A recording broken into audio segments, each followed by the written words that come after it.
ya, belakangan ini dunia perawatan kulit atau skincare ya, ini dihebohkan dengan munculnya satu data uji lab oleh satu pihak begitu, yang dimana uji lab tersebut terdiri dari beberapa ingredients produk yang hasilnya cukup mengejutkan, di mana beberapa produk tersebut ini ternyata ditemukan overclaim atau tidak sesuai dengan fakta apa kemudian ini isi kandungannya.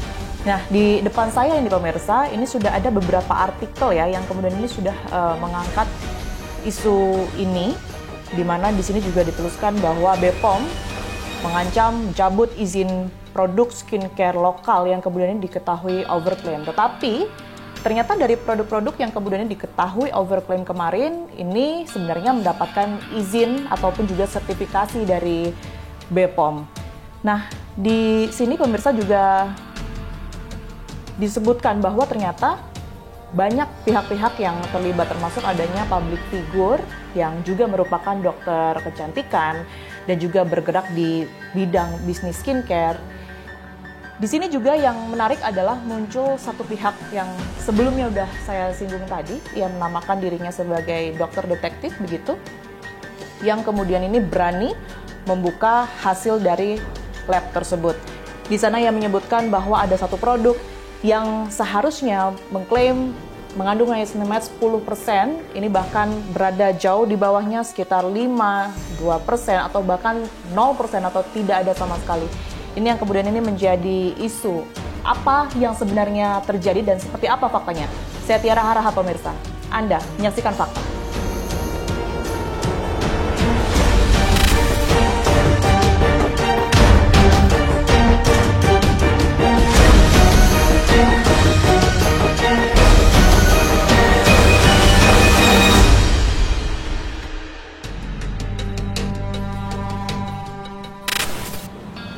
Saya sekarang sedang berada di pusat kota Jakarta pemirsa, sengaja memilih tempat ini karena memang Anda bisa lihat ya, untuk pedestriannya cukup ramai. Saya akan tanya ke beberapa warga secara acak begitu, pernah tidak sih mereka mengalami menggunakan produk kecantikan skincare yang kemudian ini tidak ada hasilnya, atau bisa dikatakan bahwa produk tersebut diduga overclaim, tidak seperti fakta begitu ya.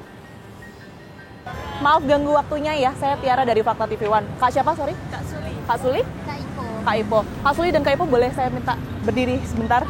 Iya, agak ke sini. Iya, tahu nggak sih beberapa hari belakangan ini tuh kita digemparkan ya dengan adanya isu skincare overclaim. Iya. Mungkin Kak Suli dulu nih, pernah nggak ngalamin pakai satu produk yang bahkan sudah dicoba sampai keluar uang banyak gitu ya, nggak berpengaruh apa-apa? Pernah ada, tapi nggak disebutin ya produknya apa. Yeah. Nah, terus itu kan pakainya disaranin oleh sellernya kan. Terus itu yaudah aku pakai pas sebulan pertama itu cocok. Terus pas sebulan itu 2 bulannya nggak cocok lagi. Oh gitu. Tapi pernah nggak mungkin kalau itu kan berasa ya nggak cocoknya tuh kan mungkin ada timbul reaksi tertentu. Iya. Tapi yang benar-benar nggak berpengaruh nih, nggak sesuai dengan klaimnya, pernah nggak? Pernah sih. Pernah ya. Iya. Itu kira-kira penggunaan berapa lama, Kak Suli? Itu 2 bulan. 2 bulan. Iya. Dan memang nggak ngaruh apa-apa. Ya, lebih nanti kayak bisa kulitnya lebih kering gitu, kering terus tuh jerawatnya lebih mateng, terus nggak hilang-hilang gitu, nggak ada ngaruhnya. Pada saat pertama kali memutuskan untuk beli skincare itu, yang pertama kali kamu lihat itu apanya sih? Mungkin klaimnya kah? Atau kandungan ingredientsnya juga sempat lihat? Klaimnya sih kayak, kan sellernya ngomong ini bagus, terus tuh ini punya dokter kan, terus tuh dia bilang suaminya pakai terus bagus kan, jadi kayak aku tuh tergiur gitu, jadi aku pakai juga. Merasa dirugikan nggak sih Kak dengan adanya? Rugi lah ya, tadi udah 700.000 2 bulan. Iya. Kalau kakaknya pernah juga? Pernah sih pakai toner yang ada isi daun sentika itu. Nah, waktu itu nyoba-nyoba itu kan, dia bilang kan bisa ngilangin bekas jerawat lah, inilah itu. Nah, aku coba sekali tuh. Waktu itu perjing gitu, Kak. Awalnya perjing, aku pikir kan ya udah pakai aja lanjut kan. Iya. Tapi lama-kelamaan dia kayak nggak dari sini ke sini, dia Jadi udah makin nyebar. parah. Iya gitu. Oke. Apa sih yang kamu lihat ingredientsnya sampai pada akhirnya kamu tertarik, oke, aku beli ini aja deh. Iya kan banyak yang bilang di TikTok tuh kan, Kak, katanya ke Centella asiatica itu kan bagus buat jerawat lah, inilah Tapi itu. ternyata nggak ada Iya, hasilnya. mungkin atau nggak cocok di aku ya, atau gimana, tapi nggak tahu. Sempat lihat ingredientsnya ya waktu Iya, itu pernah. kandungannya beneran ada di situ. Ada di situ Kak, udah. Oke, makasih banyak Kak Suli dan Kak Ipol. Selamat melanjutkan aktivitasnya. Kak, halo, sorry banget ganggu waktunya. Aku Tiara dari Fakta TV One. Aku cuma mau nanya, belakangan ini kan ada isu skincare overclaim ya. Ngikutin nggak sih? Oh, ngikutin sih. Ngikutin ya. Tapi kakaknya pakai skincare kan ya? pakai. Khawatir nggak sih dengan munculnya isu ini? Terus tiba-tiba ngecek skincare ini overclaim nggak ya? Gitu pernah nggak? Jujur pernah sih, cemas banget gitu ya. Mungkin kayak pakai terus udah lama juga dan keluar duit banyak, tapi tiba-tiba ternyata faktanya si hasil dari uji lab skincare ini kok nggak ada nggak ada ingredients yang sesuai sama klaim dari si skincare itu sih. Jadi pernah ngalamin juga ya? Pernah sih, ya. Sampai habis berapa tuh Kak? Waduh, kayaknya biasanya sih serum yang harga 100 sampai 150 ribuan kali ya, udah habis 3 botol tuh kayaknya. Ingat nggak waktu itu kandungan yang bikin kakak beli serum itu tuh apa? Iya, senemain sih pasti kayak buat mencerahin gitu ya. Nah, tapi ternyata nggak ada. Iya, nggak ada hasilnya ya. Nyoba berapa brand waktu itu Kak? Lumayan, aku nyoba 3 kayaknya ada ya. 3 brand. Lokal kah atau? Lokal sih, kebanyakan lokal semua ya. Oke. Ya, pemirsa, ternyata setelah sebagian besar warga Jakarta yang saya wawancarai, hasilnya adalah sebagian besar dari mereka ini menggunakan produk skincare dan diduga overclaim karena beberapa dari mereka ini juga pernah menggunakan skincare yang bahkan tidak ada hasilnya sampai mereka harus merogoh kocek lebih dari Rp700.000. Saya sekarang akan mengarah ke satu sosok ya yang menamakan dirinya adalah dokter detektif yang beberapa belakangan ini ramai diperbincangkan karena berhasil mengungkap adanya produk-produk skincare yang overclaim. Kita temukan faktanya.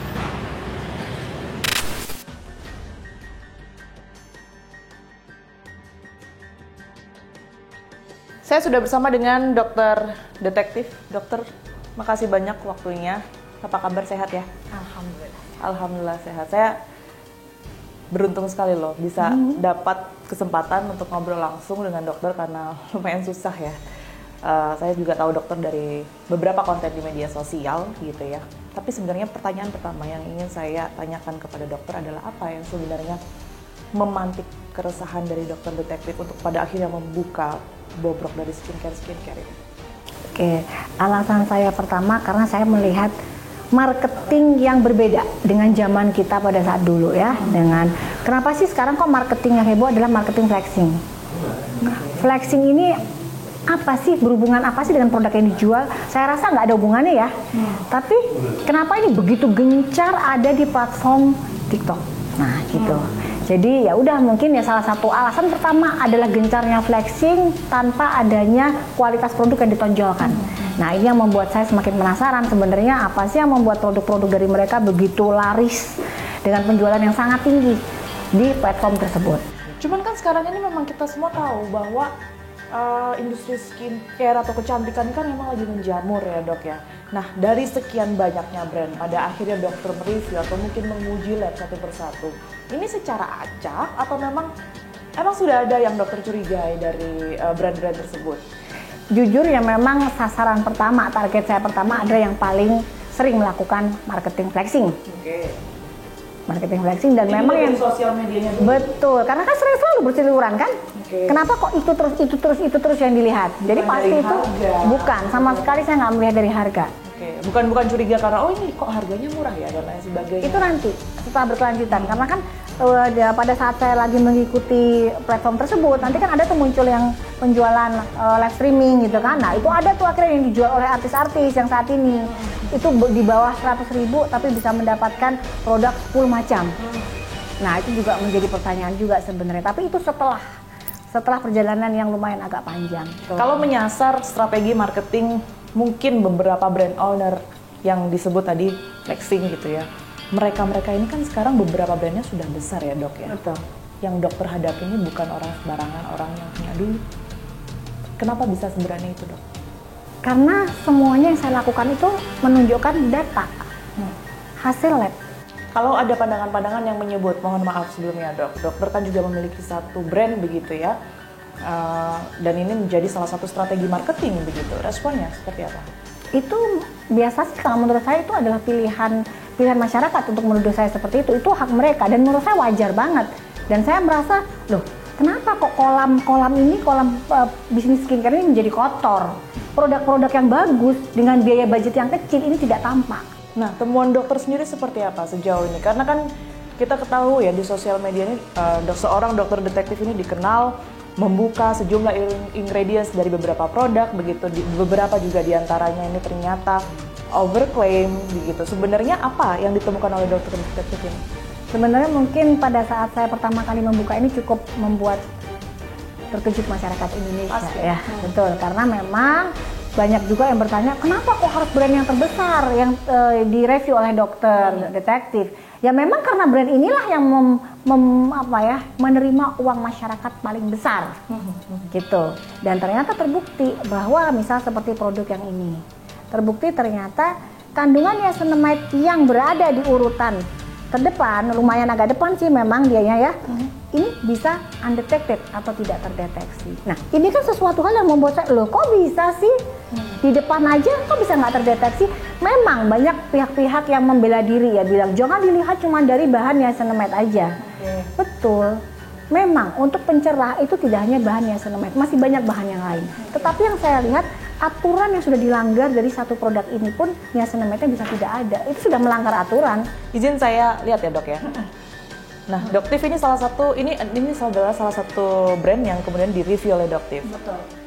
Di Check Lab juga. Betul. Di sini mengklaim bahwa dia mengandung dia tidak melakukan klaim, tapi dia menuliskan niacinamide di produk ini. Tidak ada klaim di situ. Oke, niacinamide berapa persennya juga nggak Tidak ada, ditulis ya? tidak ada. Oke, tapi setelah ternyata dicek kandungannya Tidak terdeteksi. sama sekali. Sama sekali. Dan saya melakukan 2 kali pemeriksaan karena saya cukup kaget juga ya. Saya nggak percaya. Loh, kok bisa sih ternyata selama ini produk ini lumayan omsetnya lumayan besar ya, juga mencapai ratusan miliar gitu. Tapi ternyata kok bisa nggak terdeteksi? Jadi itu hasilnya ya dok ya? Ini semua hasilnya, dari betul. Lab itu ya dok? Betul. Ini semua ada. Ini semua Boleh ada. mungkin diperlihatkan satu-satunya? Oke, boleh. Ini dari brand ini ya. Oke. Hasilnya Tidak niacinamide. terdeteksi. Iya, betul. Klaimnya padahal, sorry dok. Di sini dia tidak mengklaim, tapi di Oke. kandungannya ada. Oke. Jadi di komposisinya emang tertulis itu. Yang ini AC1. Oke, ini ya AC1 ya. Ya. Di sini tertulis niacinamide.